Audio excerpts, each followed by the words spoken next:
No guys, মিলন ভাই ব্লগে সবাইকে স্বাগতম। আমি আজকে রয়েছি কিন্তু অনেক বড় একটা জায়গাতে, এবং আজকে টপিকটা কিন্তু অনেক একটা এক্সেলেন্ট টপিক হবে। অনেকে আপনারা আমাদের ভিডিও দেখতেছেন, কিন্তু খেয়াল রাখেন আজকের ব্লগটা কিন্তু একটা আন্ডারস্ট্যান্ডিং ব্লগ হবে। আমি কিন্তু রয়েছি বর্তমানে, দেখা যাচ্ছে যে কয়লার একটা ডিপুতে রয়েছি।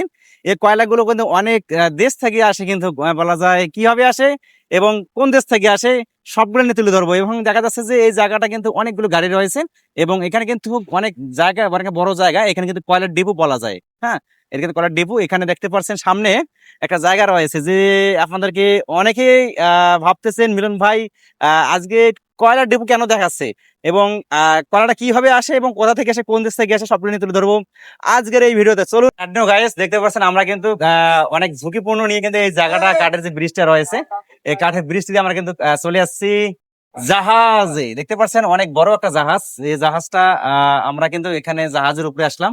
এই জাহাজটা কিন্তু অনেক জায়গা, চট্টগ্রাম থেকে ছেড়ে আসা যে জাহাজটা রয়েছে, এখানে কিন্তু দেখা যায় অনেকগুলো কিন্তু কয়লা রয়েছে।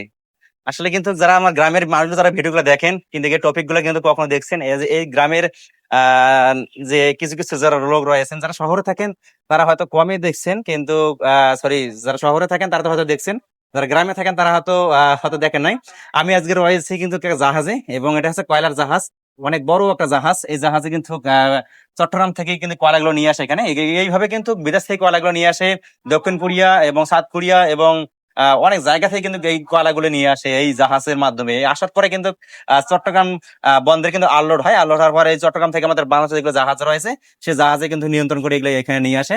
এখানে যেটা দেখতেছেন, এটা হচ্ছে শীতলক্ষ্যা নদীর তীরে কিন্তু এই জাহাজটা আসে। আসার পরে যে এখানে একটা কয়লার ডিপো রয়েছে, কয়লার ডিপোতে কয়লাগুলো আনলোড করতেছে, অনেক সুন্দর লাগতেছে। দেখতেছেন, এটা কিন্তু ডিপোটা অনেক বড় একটা ডিপো রয়েছে। আসলে কিন্তু এই জাহাজটা অনেক সুন্দর একটা জাহাজ লাগতেছে। আমরা কিন্তু উপরেরই আরো একটা ভালো টপিক গাইস, আমরা কিন্তু রয়েছে এখন জাহাজের মেন যে হাউস গুলো রয়েছে, এই হাউস গুলো, হ্যাজ গুলো বলা যায়, এই হ্যাজ গুলার উপরে রয়েছি। আসলে কিন্তু এই হ্যাজ গুলো কিন্তু অনেক বড় বড় একটা হ্যাজ, কিন্তু মানে গভীরতা বলা যায় একটা বাঁশ, কয়েকটা বাঁশ বলা যায়, এর নিচে কিন্তু গভীরতা রয়েছে। আসলে সুন্দর একটা মনোরম পরিবেশ অবস্থিত। শীতলক্ষ্যা নদীর তীরে কিন্তু এই কয়লা ডিপোটা অবস্থিত। এখানে কিন্তু এই জাহাজটা আলোড হতেছে, অনেক সুন্দর লাগেছে। কিন্তু গ্রামে যারা দেখতেছেন ভিডিওটা, সবাইকে শেয়ার করে দিবেন, অন্যদেরকে ভিডিওটা পৌঁছাতে সুযোগ করে দিবেন। আমরা যেখানে রয়েছি এটা হচ্ছে আহ যে বিদেশ থেকে যে কয়লাগুলো আসে, কয়লার জাহাজটা, এই জাহাজে কিন্তু অবস্থান করছে। অনেক বড় একটা কিন্তু জাহাজ রয়েছে। এই জাহাজের ভিডিওগুলো কিন্তু কমে হয়। আজকে কিন্তু এই জাহাজটা কিন্তু ভালো লাগতেছে, তাই একটু ব্লগ করতেছি। যারা তো আমার অডিয়েন্স রয়েছেন, এবং পুরোটা দেখবেন। এই জাহাজের নিত্য নতুন যে ভিডিওগুলো আসে, এবং আজকে এই জাহাজগুলো কিভাবে কয়লাগুলো আলোড করতে দেখতে পাবেন। বড় একটা কিন্তু ভেকু বা এক্সকিউভেটর বলা হয়, এক্সকিউভেটর দিয়ে কিন্তু কয়লাগুলো নিয়ন্ত্রণ করে লোড আনলোড হতেছে। ওইদিকে কিন্তু লোড হতেছে, আর এদিকে আনলোড হইতেছে। মানে আনলোড লোড পয়েন্ট কিন্তু এটা, আর অনেক সুন্দর লাগতেছে কিন্তু গ্রামের জায়গাতে, নদীর ধারে, শীতলক্ষ্যা নদীর ধারে, যে গ্রাম বাংলার যে প্রাকৃতিক দৃশ্যের সাথে জড়িয়ে রয়েছে কয়লা ডিপো। অনেক সুন্দর লাগতেছে কিন্তু, কিন্তু মানে এত ভালো লাগতেছে। আর এখানে কিন্তু দেখতে অনেক মানুষ রয়েছে, আর জাহাজে কিন্তু কমই আসে হয়। আর দেখতে পাচ্ছেন জাহাজটা কিন্তু অনেক বড় একটা জাহাজ। আমরা জাহাজের উপরে উঠে দেখাবো যে উপরে যে ভিউটা। রাইট নাও গাইস, দেখতে পাচ্ছেন এখানে কিন্তু যে জাহাজে নিয়ন্ত্রণ করা ভাই ব্রাতা সবাই কিন্তু এখানে বসে রেস্ট করতেছে। অনেক যে গ্রাম বাংলার শীতলক্ষ্যা নদীর ধারে যারা কিন্তু এখানে আসে, কালীগঞ্জে আসে, কালীগঞ্জে আসার পরে যে কয়লার ডিপোটা এখানে রয়েছে, তারা কিন্তু এখানে কয়লা আনলোড করছে এখান থেকে। আর এখানে কিন্তু জাহাজের যে মেন যে কক্ষ রুম গুলো রয়েছে, যে ইঞ্জিনের যে রুম গুলো রয়েছে, বা এদের যে থাকার যে রুম রয়েছে, এখানে দেখা আসলে কিন্তু অনেক সুন্দর একটা মনোরম পরিবেশ অবস্থিত। দেখতে পাচ্ছেন যে যে জাহাজের যে ডাইনিং টেবিল বলা যায়, যে ডাইনিং টেবিল, এখানে জগ রয়েছে, এখানে কিন্তু ভাতও রয়েছে, যারা এখানে ভাত খায়, ভাতের ড্যাগও রয়েছে, এবং এখানে রান্নাঘর রয়েছে, এবং থাকার মতন বেডরুমও রয়েছে। সবগুলো আজকে আপনার কাছে তুলে ধরবো, এবং ধীরে ধীরে আমরা কিন্তু ভিতরে যাচ্ছি। যে আসলে ভিতরের যে ভিউ আসলে অনেক সুন্দর, যে দেখতে পাচ্ছেন এটা কিন্তু হচ্ছে যে জাহাজের যে বেডরুম গুলো রয়েছে, অনেক মানুষ কিন্তু এখানে রয়েছে। আর আপনাদেরকে দেখাবো এখানে অনেক সুন্দর একটা মনোরম পরিবেশ অবস্থিত। যে জায়গাটা দেখতেছেন, এই জায়গাটা হচ্ছে যে ওয়াশরুম, বা এখানে হচ্ছে রান্নাঘর। দেখতেছেন অনেক সুন্দর একটা রান্নাঘর। ধীরে ধীরে আপনাদেরকে উপরে যাবো, যে আমরা উপরে দেখাবো। এখানে অনেক সুন্দর লাগতেছে এই জায়গাটা কিন্তু। এখানে এদিকে কিন্তু এটা এঞ্জিল আছে, এটা হচ্ছে এঞ্জিল কক্ষ বলা যায়। নিচে কিন্তু এটা যে জায়গাটা আছে, এটা হচ্ছে এঞ্জিল, এবং এখানে আহ এটা কিন্তু বেডরুম। আমরা ধীরে ধীরে উপরে যাবো। রাইট নাও গাইস, দেখতে পাচ্ছেন যে আমরা কিন্তু এখন ওই দিক দিয়ে উপরে উঠবো, যে জাহাজের মেন উপরে ওঠা যায়। আসলে অনেক সুন্দর কিন্তু একটা জায়গা। আমরা এদিক দিয়ে ওখানে উপরে উঠবো। আসলে এদিকে সিঁড়ি রয়েছে। গাইস এই আরেকটা জিনিস না বলে নয় যে এখানে দেখতে পাচ্ছেন মুরগি রয়েছে, পাখি রয়েছে এবং মাছ মারা অনেক অনেক জাল রয়েছে। বলা যায় চিড়িয়াখানা, এক প্রকার চিড়িয়াখানা কিন্তু ওই জাহাজের ভিতরে রয়েছে। অনেক সুন্দর একটা জায়গা কিন্তু জাহাজে, দেখতে পাচ্ছেন।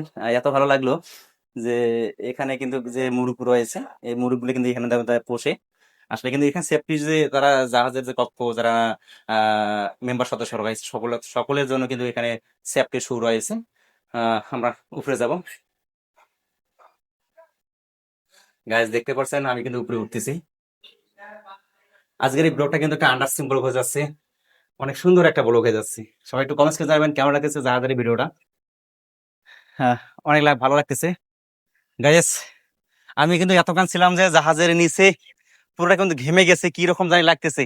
তারপরও কিন্তু চলে আসলাম জাহাজের উপরে। এখান থেকে কিন্তু যে দৃশ্যটা মানে প্রাকৃতিক দৃশ্যটা কিন্তু দেখতেছেন, যে শীতলক্ষা নদী কিন্তু এটা বড় একটা নদী কিন্তু রয়েছে।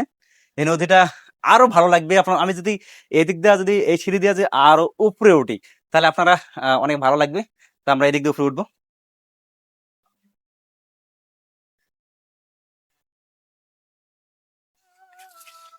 গাইস ইতিমধ্যে আমরা কিন্তু উপরে উঠলাম। এখান থেকে যে উপরে যে দেখতেছেন, আর এখানে সূর্যটা এদিকে নেই, এই সূর্যটা এদিকে উঠছে, আমরা এদিকে নেই। অসাধারণ, মানে এত ভালো লাগতেছে কিন্তু আমি কিন্তু বলার বাইরে, যে মনে হয় কোনো একটা কান্ট্রিতে অবস্থান করতেছি। এটা হচ্ছে কান্ট্রি, এটা তো বাংলাদেশে কিন্তু, এই বাংলাদেশে কিন্তু এখানে আসার পরে এত ভালো লাগলো যে দেখতে পাচ্ছেন কলাগুলো কিভাবে আলোট করতেছে দূর থেকে। আপনাকে বলছিলাম যে একটু আগে আমি যে আপনাদের উপর থেকে দেখাই তাহলে আরো আরো ভালো লাগবে, যে এই জায়গাটা আসলে কিন্তু অনেক সুন্দর একটা ভিউ। এখানে কিন্তু লোড আনলোড পয়েন্ট, আর যেগুলো দেখতেছেন এই যে জাহাজের সামনের যে হ্যাচটা রয়েছে এটা কিন্তু একটা কয়েকটা বাঁশ কিন্তু নিচে গভীরতা রয়েছে। এই গভীরতা থেকে কিন্তু কয়লাগুলো কিন্তু আনলোড করতেছে এবং লোড হচ্ছে ওইদিকে, এদিকে হচ্ছে আনলোড হচ্ছে। এটা বলা হয় আনলোড লোড পয়েন্ট। অনেক সুন্দর লাগতেছে কিন্তু দেখতেছেন, অনেক সুন্দর একটা জায়গা কিন্তু বলা যায়। যে যারা যারা এখনো আমার আইডিটা এখনো ফলো করেন নাই বা আমার ইউটিউব চ্যানেলে যারা এখনো সাবস্ক্রাইব করেন নাই, তাড়াতাড়ি ইউটিউব চ্যানেলে সাবস্ক্রাইব করে চলে আসেন আরো ভালো কিছু টপিক দেখার জন্য। এখানে কিন্তু আমি রয়েছে যে শীতলক্ষা নদীর তীরে কিন্তু অনেকগুলো কিন্তু দেখা যায় নৌকা চলতেছে। এই দেখতে পাচ্ছেন অনেক বড় একটা নদী কিন্তু রয়েছে। আর এখানে কিন্তু দেখা যাচ্ছে যে যে জাহাজের যে এখানে যে কক্ষটা রয়েছে, জাহাজের যে মেন যে ইঞ্জিনটা এখানে যে মাস্টার যে নিয়ন্ত্রণ করে, যে দেখতেছি ভিতর থেকে আপনাকে দেখাচ্ছি আপনাদেরকে। অনেক সুন্দর একটা কিন্তু জায়গা। কেমন লাগতেছে ভিডিওটা সবাই একটু জানাবেন। ধীরে ধীরে জাহাজের অনেকগুলো কিন্তু দেখাচ্ছি, অনেক লোকেশন দেখাচ্ছি কিন্তু জাহাজের। আমি যদি আপনারা যে বলেন বলে আমি আপনাদেরকে আরো ওটি উপরে দেখাতে চাই, কিন্তু আসলে কিন্তু উপরে দেখা যাবে কিন্তু অনেক রিস্ক হয়ে যায়। উপরে চড়া যায়, উপরে চললে চড়া যায় কিন্তু কেমন লাগে না। আর এখানে জাহাজের যে দেখতে পাচ্ছেন, আরেকটা জিনিস না দেখলে নয়, যে এখানে তারা যে গোসল করে যে পানি, এখানে কিন্তু ফিল্টারের পানি তারা দিয়ে কিন্তু গোসল করে। আর এগুলা কিন্তু দেখা যাচ্ছে যে অনেক গরম মনে হয়। এইগুলো কিন্তু দেখা যায় চুলা বলা যায় যে চুল্লি বলে, এগুলো দিয়ে কিন্তু গরম ভিতরে যে গরমের যে ইয়াটা তাপমাত্রা রয়েছে, গরমের যে ইয়েটা রয়েছে সেটা দিয়ে কিন্তু এটা দিয়ে বাইরে যায়। যে গাইস এখানে দেখতে পাচ্ছেন কিন্তু জাহাজের উপরে কিন্তু কুশায়ের বলা আগ আগ লাগানো হয়েছে দেখতেছেন। আহ আসলে কেমন লাগছে সবাই কমেন্টস করে জানাবেন। আজকে ভিডিওটা এ পর্যন্তই শেষ। আর একটা কথা যে আজকের কেমন লাগতেছে আমার ভিডিও, সবাই কিন্তু আমাকে অনেকেই আপনারা জানেন আমি কিন্তু এখনো কিন্তু একটা ভিডিও কিন্তু ভাইরাল করতে পারি না। যদি আপনারা একটু দয়া করেন বা ছোট ভাইকে বলেন বলে না, আসলে কিন্তু মিলন ভাই অনেক কষ্ট করে, এই জন্য একটা আসলে কিন্তু একটা যদি আপনারা শেয়ার করেন তাহলে কিন্তু একটা ভিডিও ভাইরাল করতে পারি। আর অনেকদিন ধরে কিন্তু ভিডিওগুলো বানাই, যে কয়েক বছর ধরে ভিডিওগুলো বানাইছি, তারপরে কিন্তু পাচ্ছি না কিন্তু একটা ভিডিও ভাইরাল করার জন্য। যদি আপনারা একটু একটু যদি লাইক কমেন্ট শেয়ার করে দেন তাহলে অবশ্যই পাবো এই জগতে ভাইরাল হইতে। সবাইকে ধন্যবাদ।